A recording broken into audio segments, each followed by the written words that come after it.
Mesdames et messieurs, chers téléspectateurs de l'émission Symposium économique et social, nous allons recevoir pour vous l'homme de Dieu qui pourra bien sûr se présenter au cours de cette émission et nous allons avec lui ensemble parler de la situation de l'Église et la contribution de l'Église par rapport à la situation de notre pays et pourquoi pas aussi les programmes de l'Église.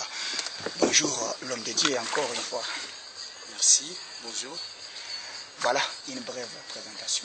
Bonjour à tous, je suis le serviteur Pati Congo. Je suis responsable de l'église Centre Parole de Vie, située ici dans la commune de Lingwala. Et c'est sous la direction de l'apôtre William Kibingwa. Donc merci pour cette invitation. Je suis à votre écoute. Voilà, l'homme de Dieu, l'église en général du Congo et le Centre Parole de Vie en particulier est touché par la crise au Congo. Quelle est votre analyse par rapport à cette question? Premièrement, il faut savoir de quelle crise dont nous parlons. Je pense que nous parlons de la crise économique. Effectivement. Donc qui affecte les citoyens. Voilà. Quelle que soit la religion, quelle que soit la condition, nous sommes plus ou moins affectés. Voilà. Et effectivement, c'est préoccupant. Parce que nous sommes une nation. Nos familles sont ici, nos bien-aimés, nos collègues. Et effectivement, c'est une situation qui est difficile à vivre au quotidien.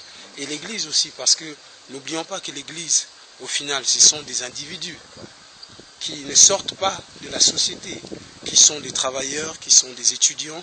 Et cette crise fait beaucoup de mal à beaucoup de personnes.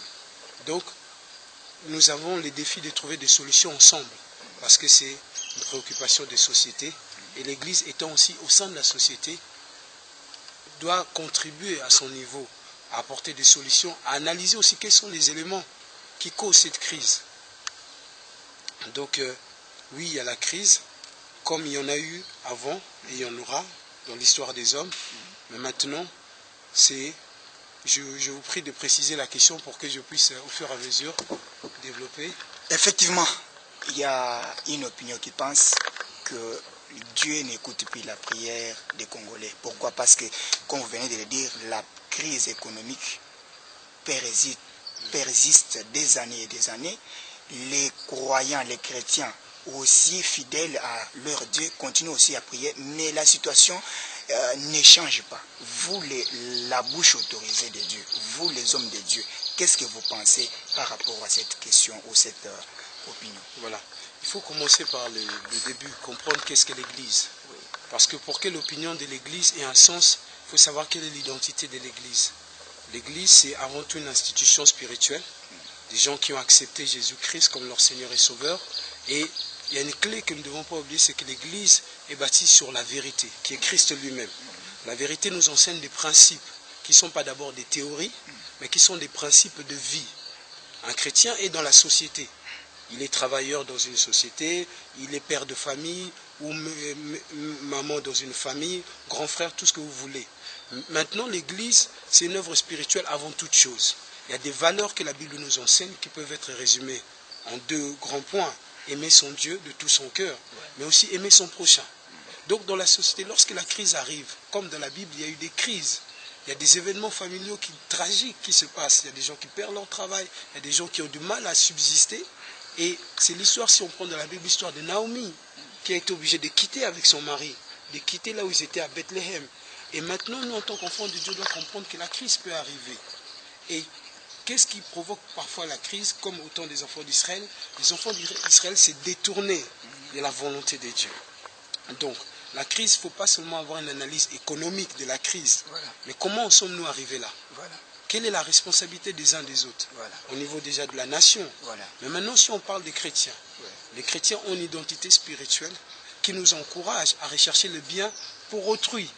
Et quelque chose que je voudrais insister, souvent l'Église a un problème. C'est que nous voyons plus comment recevoir des autres. Or, la Bible dit, vous êtes la lumière du monde. Voilà. Il y a quelque chose que l'Église a à apporter.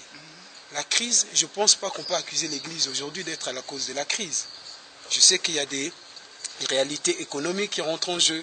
Il y a des réalités à un pays pour que ça fonctionne. Bien sûr, il y a un contexte économique de production, une économie qui doit être attractive, tout cela.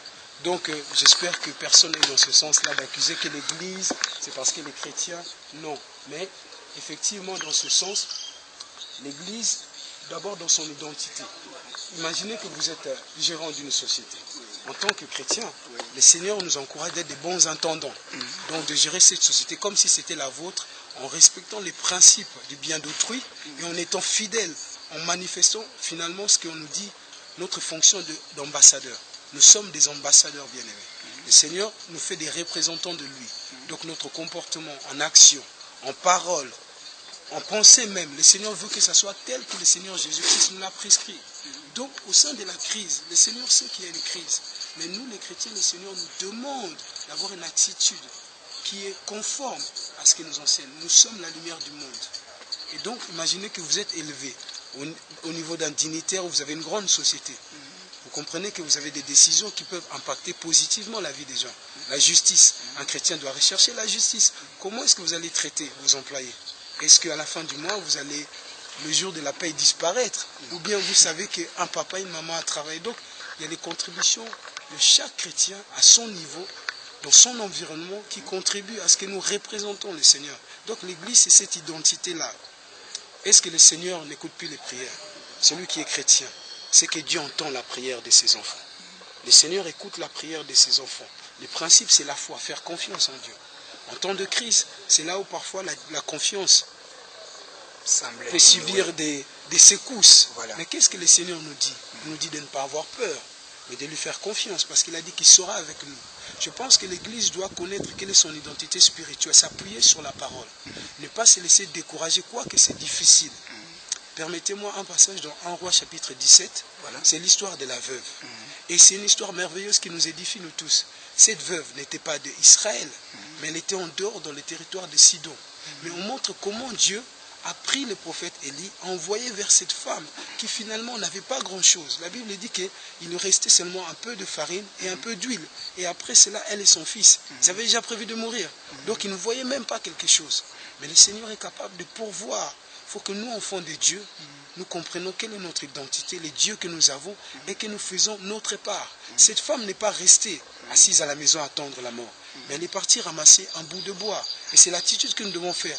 Pendant les moments de crise, ne nous décourageons pas. Dieu écoute la prière de ses enfants. Il est attentif, il sait que ses enfants sont en train de passer des moments difficiles. Mais nous, en tant qu'enfants de Dieu, ne nous décourageons pas. L'homme de Dieu, il y a un problème qui se passe au Congo. La crise économique égale à la crise politique.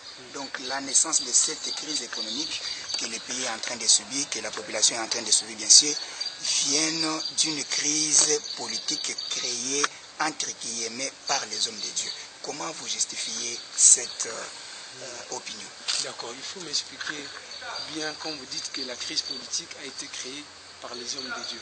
Voilà, les hommes de Dieu à la base de la crise politique, c'est-à-dire la population donnait la confiance aux hommes de Dieu, mais ce sont les hommes de Dieu qui seraient à la base dans le sens que leur contribution, ils ont aimé le matériel à la place des âmes. Ils ont contribué, ils ont appuyé entre guillemets, les dirigeants qui continuent maintenant à faire souffrir la population et maintenant, c'est ça l'origine de la crise économique. Alors, il faut bien comprendre que l'émission n'est pas d'abord à but politique, oui. Mais vous avez souligné quelque chose. Oui. La vision de l'Église selon le Seigneur, oui. Les enfants de Dieu sont des personnes qui sont libres, qui se doivent d'être libres. L'Église n'a pas pour objectif de monopoliser la pensée d'une personne. Le Seigneur nous donne les principes, même en tant que citoyens, comment nous devons honorer et les autorités, comment nous devons vivre dans une société avec les principes de justice. Donc les hommes de Dieu n'ont pas vocation. Peut-être vous pouvez parler de certains exemples, voilà, que peut-être que moi je ne connais pas, mais il y a des hommes qui servent Dieu fidèlement, qui enseignent aux bien-aimés à être des citoyens modèles, parce que comme nous avons dit, nous sommes la lumière du monde. Donc aller jusqu'à dire que les hommes de Dieu seraient à l'origine. Moi, je dirais que c'est complètement faux. Peut-être à titre individuel, quelqu'un s'est prononcé, mais ce n'est pas la vocation des hommes de Dieu de prendre position en matière de politique. Nous avons un mandat d'enseigner les gens à vivre la vie que le Seigneur nous a donnée dans sa parole, avec des valeurs, avec des choix, des décisions qui sont conformes à la pensée de Dieu. Donc, dans ce sens-là, je ne suis pas le meilleur interlocuteur pour répondre, mais je ne pense que cette analyse, elle est pour moi biaisée. par rapport à la réalité. Les hommes de Dieu contribuent. À titre individuel, quelqu'un peut faire des erreurs ou s'écarter de cela, mais le Seigneur nous met pour que nous amenons les chrétiens à vivre dans l'obéissance, à s'attacher à Dieu, même dans les moments difficiles, à rester honnête selon la parole. Ça, c'est ce que le Seigneur nous enseigne. De ne pas perdre notre identité, même en temps de crise. Permettez-moi, vous savez qu'en Israël, il y a eu un temps, il y avait la crise.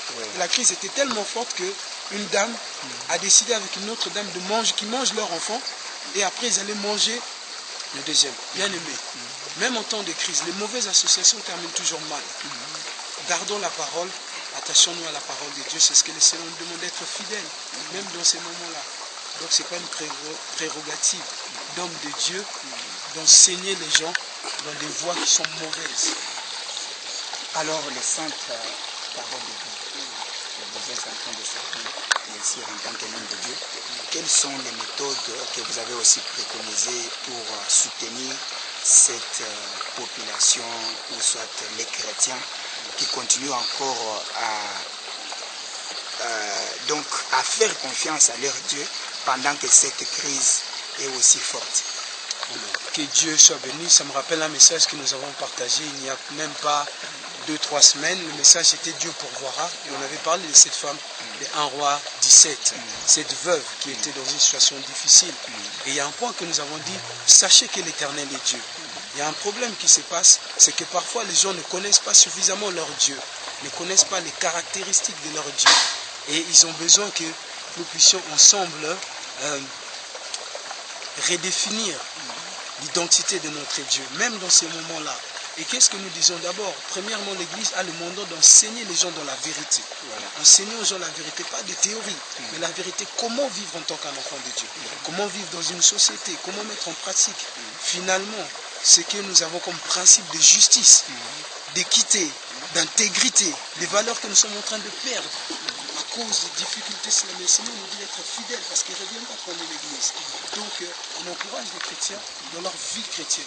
Et puis, nous sommes dans des lieux de travail, nous avons des responsabilités. Comment est-ce que nous gérons en tant qu'intendant ce que le Seigneur nous donne? Parce que nous pouvons être nous aussi, vous savez, la Bible dit que nous sommes le sel de la terre.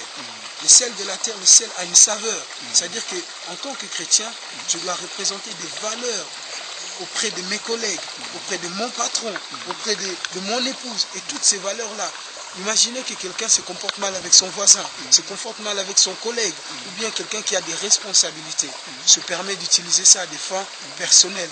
Vous ne voyez pas qu'un chrétien, c'est un mauvais ambassadeur du Seigneur. Et là, dans ce sens-là, l'Église contribuerait. Mais l'enseignement, nous enseignons, nous orientons aussi, et nos étudiants, et au travail, comme on dit. Un enfant de Dieu doit être quelqu'un qui travaille. Il doit travailler à l'indépendance, rechercher l'indépendance. Certains peuvent vendre peut-être du charbon, certains qui ont étudié à rechercher un travail et à le faire. Ou bien même à créer, entreprendre. On encourage les gens à entreprendre, de ne pas être dépendants. C'est comme ça que nous contribuons aussi à l'avancement. Et Dieu sait, permettez-moi, mon cher journaliste, Dieu sait qu'il y a la part de l'homme et il y a la part de Dieu. Il y a des choses que Dieu, par sa grâce, il fera. Il y a une part où nous devons prendre conscience en tant que citoyens que nous devons contribuer à l'avancement de l'œuvre de Dieu. Mais l'œuvre de Dieu aussi, c'est vous, c'est moi, c'est nos auditeurs ou nos téléspectateurs qui aussi, en fait, on peut contribuer dans leur vie, donner. Voilà, l'homme de Dieu, nous tendons vers la fin de cette émission. Mais peut-être avant de nous séparer, je voudrais que vous puissiez lancer un message de réconfort, un message de soutien à toutes les Quinoises, tous les Quinois, pourquoi pas les Congolais qui vont nous suivre à travers nos chaînes partenaires, pourquoi pas aussi sur notre site internet, par rapport à cette crise qui est vraiment généralisée. Il y avait même certains qui nous posaient des questions, ils disaient ça sera difficile pour nous par rapport à la rentrée des classes, qu'est-ce que nous allons faire? Les choses semblent ne pas marcher, Dieu nous a abandonnés, Dieu nous a fait ceci. Mais vous, la bouche autorisée de Dieu, qu'est-ce que vous pouvez envoyer, donc donner un message fort à toutes ces personnes? Merci pour cette question. Ce que je voulais dire, c'est que, bien aimé dans le Seigneur, si vous êtes enfant de Dieu, n'oubliez pas le Dieu à qui vous avez dit oui à qui vous avez donné votre vie. La Bible nous dit qu'il n'est pas un homme pour mentir. Quand Dieu s'engage et qu'il nous dit qu'il sera avec nous tous les jours jusqu'à la fin du monde, Dieu ne ment pas. La crise fait partie aussi de l'histoire des hommes. Si vous regardez l'histoire d'Israël qui nous enseigne beaucoup, les crises ont souvent été la conséquence des agissements des hommes. Et nous pouvons contribuer à notre niveau d'amplifier la crise lorsque nous désobéissons au Seigneur, lorsque nous nous écartons. On peut se poser la question sur le pays dans l'ensemble, mais posons-nous la question nous-mêmes. Est-ce que nous n'avons pas aussi une part de responsabilité? Si c'est le cas, changeons, répondons-nous et cherchons à marcher dans la voie droite. Là où ça dépend de nous, bien-aimés, je t'en supplie et je m'en supplie. Obéissons à la parole de Dieu, cherchons à honorer le Seigneur. Mais pour ce qui ne dépend pas de nous, bien-aimés, nous avons un Dieu. La Bible nous montre que notre Dieu est capable de faire au-delà de ce que nous pensons et imaginons. Faisons-lui confiance. Il est un Dieu qui ne renie pas ses engagements. Il soutient ses enfants, même dans des temps de crise. Dieu sait comment prendre soin de ses enfants. La Bible dit, toute chose concourt au bien de ceux qui aiment Dieu. Bien-aimé dans le Seigneur, reste attaché. Et sois aussi une personne qui peut dire aux autres que Jésus est Seigneur, qu'il est vivant. Que la crise ne te décourage pas, mais Dieu est capable de te bénir, de prendre soin de toi. 1 Pierre 5, verset 7 nous dit, déchargez-vous en lui de tous vos soucis, car il prend soin de vous. Bien-aimé, la parole est la vérité et la parole peut te soutenir. Que Dieu vous soit favorable, quelles que soient les situations que vous pouvez passer. Ma prière, c'est que le Dieu qu'on appelle Jéhovah Jireh, qui est le pourvoyeur, puisse étendre sa main et vous soutenir. Confessez avec moi que mon Dieu pourvoira. Que le Seigneur vous bénisse. Voilà, vous l'avez aimé, mesdames et messieurs, chers téléspectateurs, c'était l'homme de Dieu que nous avons reçu, le pasteur Patrick Congo. Il est bien sûr serviteur au Centre Parole de Vie, ici dans la commune de Lingwala, à Kinshasa. Je crois, vous l'avez aimé, je le disais tantôt, dites merci à Pasiangoï, à Raphaël Kayembe, à toute l'équipe des symposiums économiques et sociaux, pourquoi pas aussi à Théodore Lom. Veuillez aussi nous suivre sur notre page sur internet, bien sûr, www.symposium.tv et aussi sur les chaînes partenaires. À bientôt.